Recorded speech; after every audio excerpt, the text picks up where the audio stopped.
اور یہ ہم سب دوست ہیں، اکٹھے ہیں، خان کے مشن کے لیے ہم متحد ہیں، ہمارے درمیان کوئی اختلافات نہیں ہے. بار بار آپ کو کہہ رہا ہوں، اختلاف رائے ہوتا ہے فیصلوں پہ یا ایشوز پہ، اس کو آپ لیڈرشپ کے درمیان اختلاف نہ سمجھیں.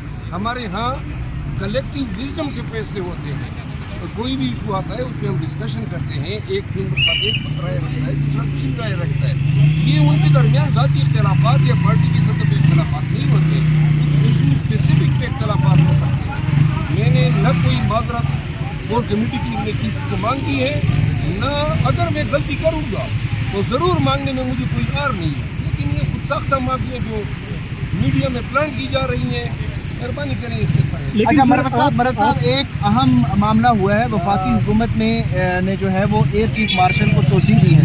پاکستان تحریک انصاف نے اس متعلق کوئی اپنی پالیسی سٹیٹمنٹ کیوں نہیں دی ابھی تک؟ میرا خیال ہے کہ آنے والے 1-1.5 ماہ میں پاکستانی قوم دیکھے گی کہ یہ کنٹریکٹ کے ملازمین جو ہیں ان کی توسیع کے حوالے سے قانون سازیاں ہوں گی، بلکہ آئین سازی ہوگی.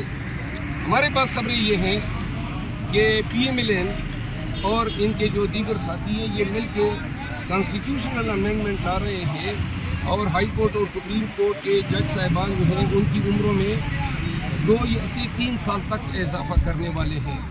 تو لہذا اگر ایسا کوئی لیجسلیشن آتی ہے تو یہ آپ سب کو علم ہونا چاہیے. پاکستان میں ہر سرکاری ملازم جو کمپٹیشن سے بھرتی ہو کے آتے ہیں، ساری زندگی ان کی سروس ان پٹ کسی ملازمت میں ہوتی ہے، وہ 60 سال پہ ریٹائر ہوتے ہیں.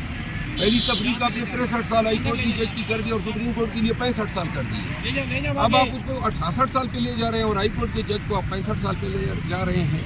یہ ظلم ہوگا انصاف کے ساتھ. اور یہ جو عدلیہ میں پروموشن ہے، جو ہائی کورٹ میں سینئر بن جاتے ہیں، جو سپریم کورٹ چلے جاتے ہیں، وہ تمام سلسلہ رک جائے گا.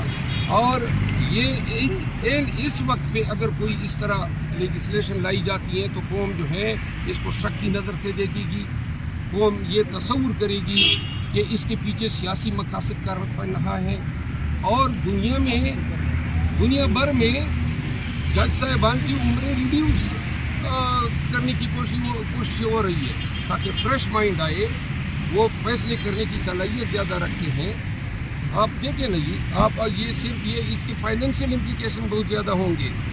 تنخواہیں جو ہیں سالانہ بڑھتی ہیں، اور جتنی بھی اگر ایک شخص جو ہے وہ 20 سال یا 25 سال اور سپریم کورٹ ملا کے 28 سال وہ جج رہ جاتا ہے تو وہ پینشن بھی آپ اندازہ لگا لیں اسی. پھر آپ یہ بھی تو دیکھیں نا کہ اب اتنی آپ ایج بڑھا رہے ہیں، پینڈنسی جو ہے آپ کی بڑھ رہی ہے عدالتوں میں.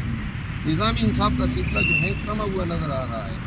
لوگ جو ہیں اپنے مقدمات جو ہیں وہ اب عدالتوں میں لائی نہیں رہے ہیں، سوائے ان فوجداری مقدمات کی جو ریاست درج کر رہی ہے. میرا خیال یہ ہے کہ یہ بہت ہی زیادہ ظلم ہوگا نظامی انصاف کے ساتھ اگر اعلیٰ عدلیہ کے جج صاحبان کی عمر کی بالائی حد جو ہے وہ بڑھا دی. ایئر چیف مارشل کی ایکسٹینشن کو کیسے دیکھ رہے ہیں؟